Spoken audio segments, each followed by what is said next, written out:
Imagine a man born into the ultimate sanctuary, a child of the most stable institution on earth who spent 60 years meticulously dismantling the very walls that protected him. Prince Andrew was once the nation's darling, a war hero who returned from the freezing winds of the Falklands with a rose between his teeth, the literal embodiment of a fairy tale prince. Yet, decades later, that same man would be seen through the tinted glass of a police-escorted vehicle, his face a mask of gray slate, hiding from the flashes of a world that no longer recognized him as a prince, but as a liability.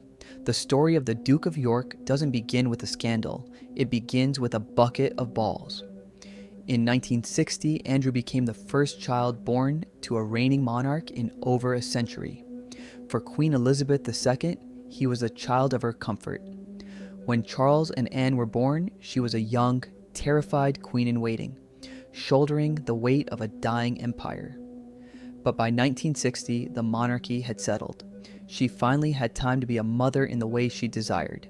And in that time, she developed a blind spot that would eventually become a ticking time bomb for the House of Windsor. Andrew likely grew up in the gilded halls of Buckingham Palace feeling like the protagonist of a story that had already been written. He wasn't the heir, so the rules of the crown felt like suggestions rather than mandates. He probably looked at his brother Charles, burdened, sensitive, and duty-bound, and felt a surge of superiority. He had the looks, the charm, and the queen's ear. He likely told himself that because he was the second son, he was entitled to the glory of the monarchy without the grueling sacrifice of its scrutiny. He likely believed that the rules governing the common man simply did not apply to him. But then, the hero's cape began to fray. After the Falklands, the adrenaline of war was replaced by the vacuum of peace. Andrew had the rank of commander, but he lacked a calling. He struggled with the spare syndrome, the crushing realization that with every child Charles had, Andrew moved further down the line of succession.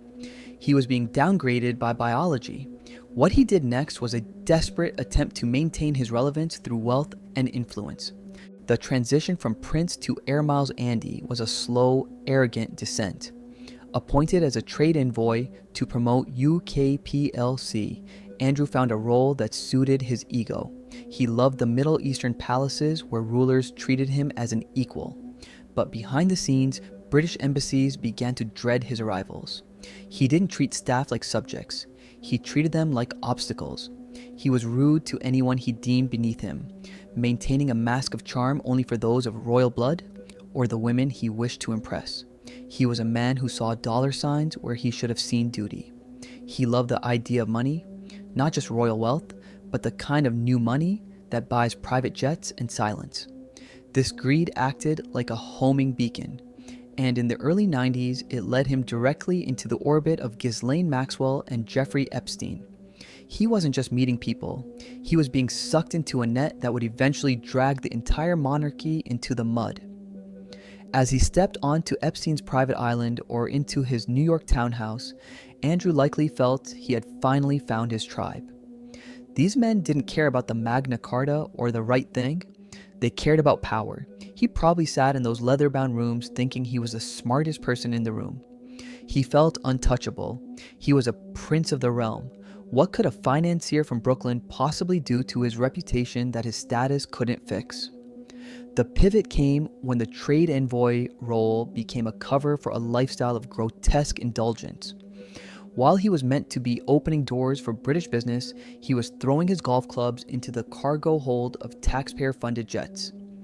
He was allegedly charging the public for massages and luxury travel, all while associating with a man who was already being flagged by intelligence services as a predator. The palace PR team knew. They saw the hand grenades being lobbed at them every weekend, but the queen wouldn't listen. She believed her son over the mounting evidence, a choice that would haunt her final years. In 2011, the world finally saw what the palace had been trying to hide.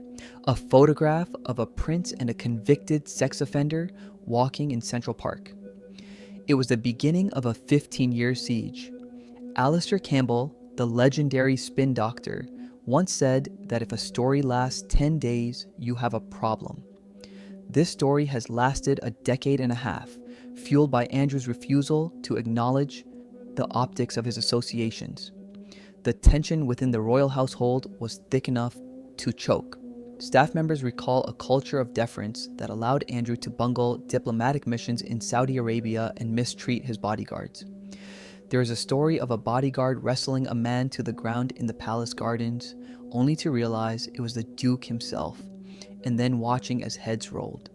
Andrew's codename among the security detail wasn't Prince, it was a vulgarity that spoke to the disdain those closest to him felt.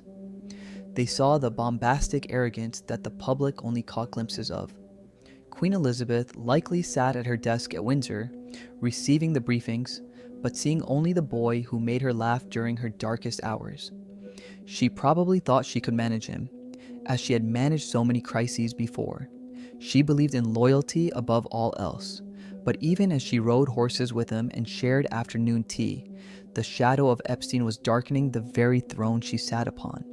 She was being told half-truths by a son who had spent a lifetime believing his own lies. What they saw next was the smoking gun email, a message sent from Andrew to Epstein after the financier's first conviction, in which he seemingly offered support and solidarity. It was a proof that Andrew wasn't just a victim of bad associations, he was an active participant in maintaining a relationship with a man the rest of the world had rightfully shunned.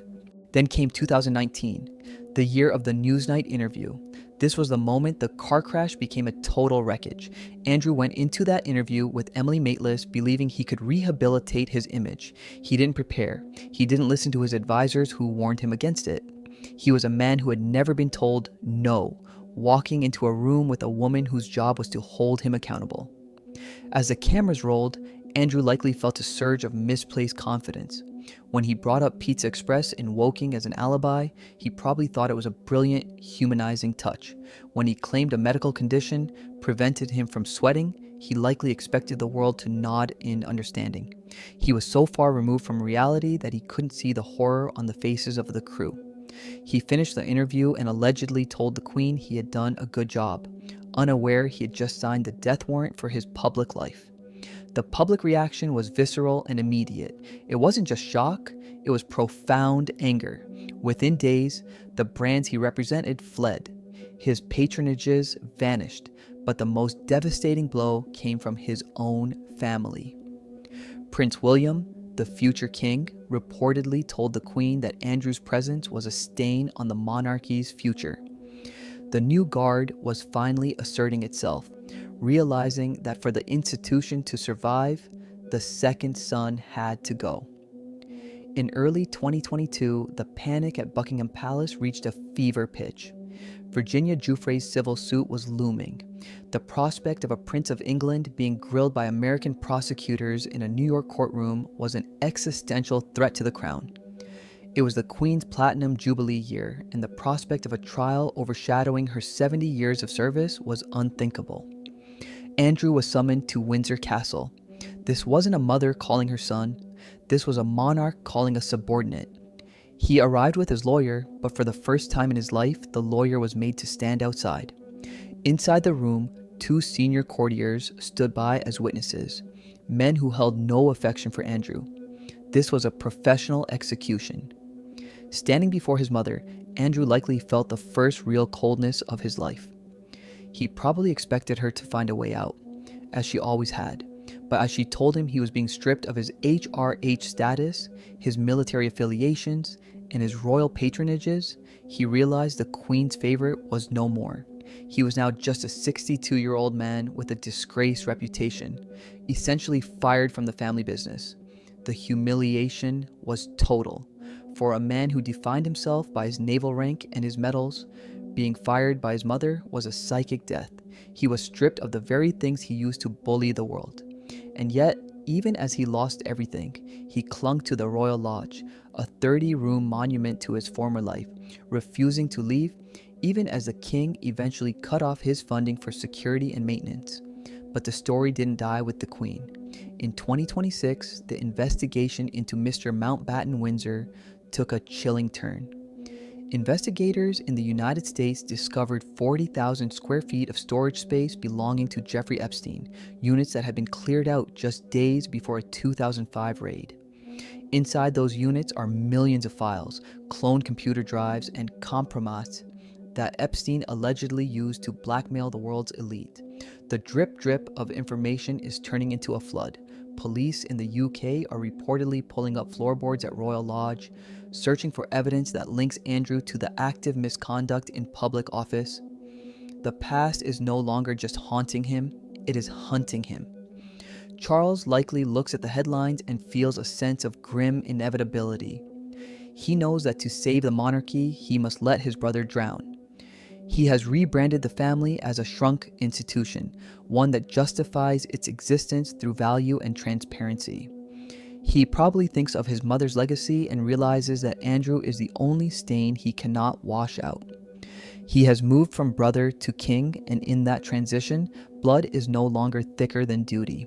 The tragedy of the Royal Lodge is a tragedy of the man himself. Andrew sits in a 90-acre estate leading a lonely and solitary life. He is reportedly abandoned by his daughters and resigned to a life in exile. He is a man who thought he was the Queen's second son, only to realize that in the eyes of history, he is the man who invited a predator into the heart of the British state. The walls he refused to leave are now the walls of his own prison. This brings us to the ultimate question: can William and Kate save the crown? They are the white knights of this story, the ones who have never put a foot wrong. Kate, ethereal and glamorous even in the face of her own health battles, represents the authenticity that Andrew lacks. William represents the punchy future, a man who isn't afraid to cut out the rot to ensure his own children have a throne to inherit. William likely looks at his children, George, Charlotte, and Louis, and feels the weight of 1,000 years. He probably knows that if he fails to distance the brand from his uncle, his children will be the last royals. He has to sell a medieval institution to a generation alpha that cares more about influencers than emperors. He probably wonders if the mystique is already gone, replaced by a voyeuristic fascination with royal dysfunction. The problem is that the Wizard of Oz curtain has been pulled back. Harry and Meghan showed the world the reality of the palace, but Andrew showed the world the darkness. The monarchy used to exist on majesty and mystique. Now it exists on show me the money, accountability. If you act like a commoner, or worse, a criminal, the public will treat you as one. The photo of Andrew in the back of the car, his posture slouched, his reputation in tatters, is the final image of a bygone era. It is the end of absolutism in the royal family. The king has issued a statement referring to his brother not as a prince, but as Mr. Mountbatten Windsor. It is a linguistic execution. He is a man who was born with everything and will die with nothing but a name he tarnished. Andrew wanted the privilege of Elizabeth II without the sacrifice. He wanted the secret bank account and the protection of the crown, but he behaved like a Kardashian in a crown. Rule number 1 was do not fraternize with predators. Rule number 2 was stay above the noise.